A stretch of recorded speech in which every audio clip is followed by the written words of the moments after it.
Virginia here with Jenny Lee Gems. I thought I'd show you, in case you were interested, how to start a wrap on top of a stone.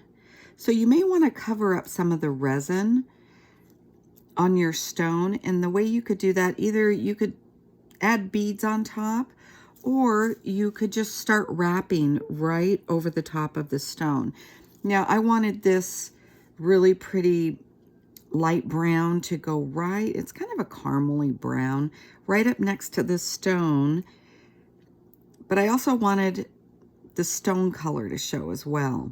So I'm going to be working on this with this caramely golden brown and then a light pink to match the center. But there was just a little too much resin around the side. Now I made this stone myself. I resined it myself. I always do that. So you start your basket as you normally do, but instead of going along the side here and leaving a stitch, because you could go along the side and just leave the stitch and let that be the decoration, but I wanted to get a little bit closer. So the way you do that is you start your basket just as you do normally, tie off, start out with 4 or 5 needles, but then just push it up over the top and keep attaching it that way. So then when I start the second row, I'll drop down. It'll be thicker by the time I get here, and it'll just be even with this. But on the top row, we're going a little bit thinner, slowly getting thicker, adding needles, but not too thick. So by the time I reach here, though, I'll have my full, say, 1/4 inch coil going. So I just want to show you how you do that, because you just wrap as normal. Just keep wrapping and just pushing the coil up on top. And then when you get to the next hole, just tag it down as normal, but you're going to be positioning it right on the top of the resin. Go down in the hole. Now I usually go through twice. You don't have to. I'm sure it's secure, but I'm just of a habit of going through twice. So I'll keep up the same pattern here. And I did drill these holes a little smaller because I was trying to get pretty close to the stone here. And so I had to switch out needles. So this is a long, thin needle with a large eye. I have another one that I started out using. It's a little bit thicker. It has a large eye, but it wouldn't go through the holes because I used a smaller drill. But see how that gets it right up close to the stone, so you could still see the caramel color on the stone. It's not covering it, but it's getting it right up close. It's right on top. So I hope that helps. Start as usual. Just keep positioning it up on top, getting thicker little by little. Now this was a tight corner again, so I had to dampen the needles and train them with my little clip here. And that just held it for 5 minutes or so, and then it worked to get all the way around. So I'll show you as I get further on how I'm going to drop down here. It's really simple. Just, I'll be pretty thick by now. By the time you reach here, trim it off, and then just keep going. Okay, thanks for watching.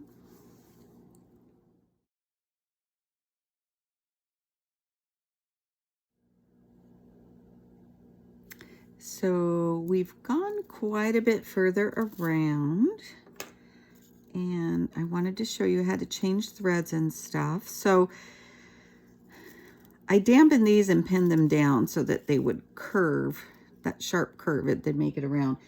But I wanted to show you how to cut or trim in case you haven't done that before. It's basically the same way I've shown you in other videos, but I'm just going to trim it to a point here. Use your little scissors, trim it down, because you want to be able to snug this right up in here. And when you get here, that tail just hide in the end there. So we'll just keep going around.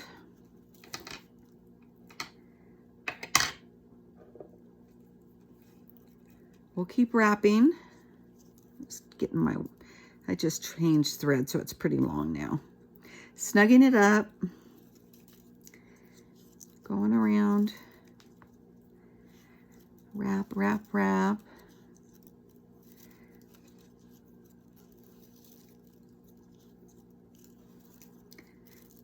looks about right. Tack it down in that little hole.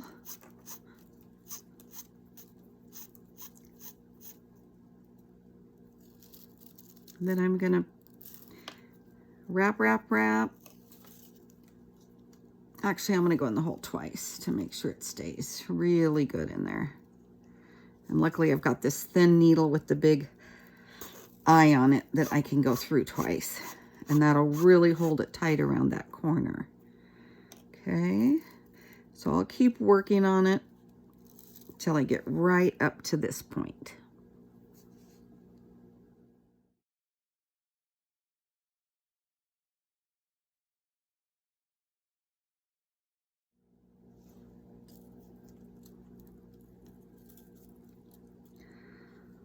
So we're right down to the nitty-gritty here.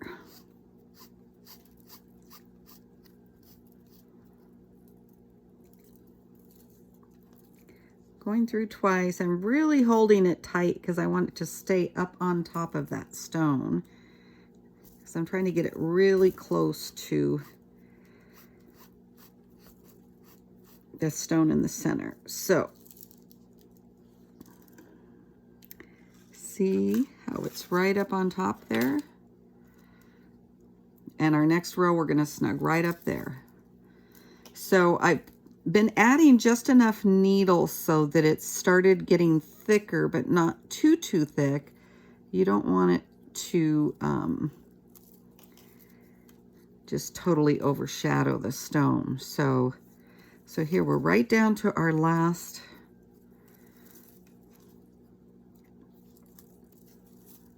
little bit here. I'm going to go ahead and add another pine needle because I do want to start thickening up. I've got all different sizes of gauges and straws to hold these together. So this is a little bit smaller one, but oops, I pulled it right out. I was messing with it too much. So it's pretty tight in there, but it'll hold it down, I think. Let's move it in there. So that's being picky. Okay, we'll work with it here. So keep wrapping. Okay, that just about meets up with that hole. So let's go through the last hole and see how the tail's trimmed right in here. And I wait to trim it because sometimes when you're working with it, the pine needles can start sliding around a bit and it'll come loose. So I don't trim the tail in case I have to pull it back out somehow or something. That's just happened to me before. So I just trim the tail at the last minute. And then what I'm going to do, we're going to leave a little bit showing. You could try to wrap that if you want to cover it, but it doesn't bother me at all. So I'm going to just wrap above it. Make sure to get that all. You can even sew down in. There's like a little hole here. Whatever best way you can find to cover those pine needles totally. So that's right there. I'm going to anchor it through this. Now you could do it through the first stitch or you could try to go back down the same hole. I'm just going to anchor it to the stitches right there.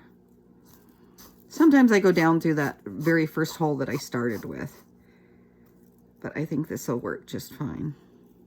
Okay, I'm going to give that 2 stitches just to make sure.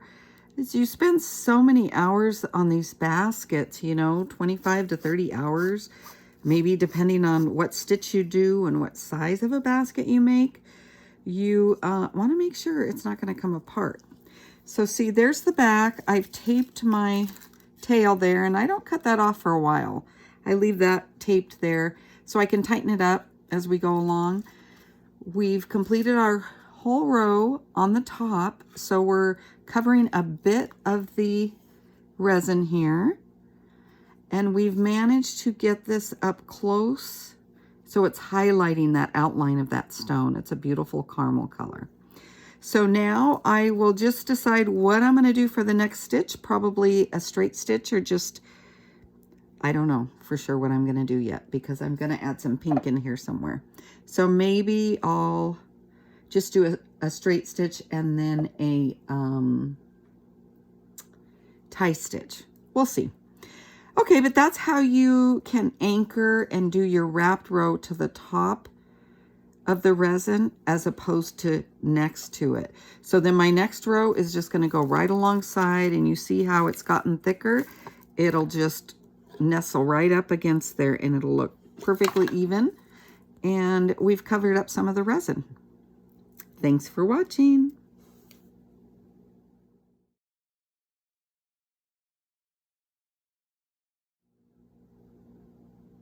So now you can see we've made it all the way around. One full coil. It's even. We've got the highlighted coil that was wrapped on the top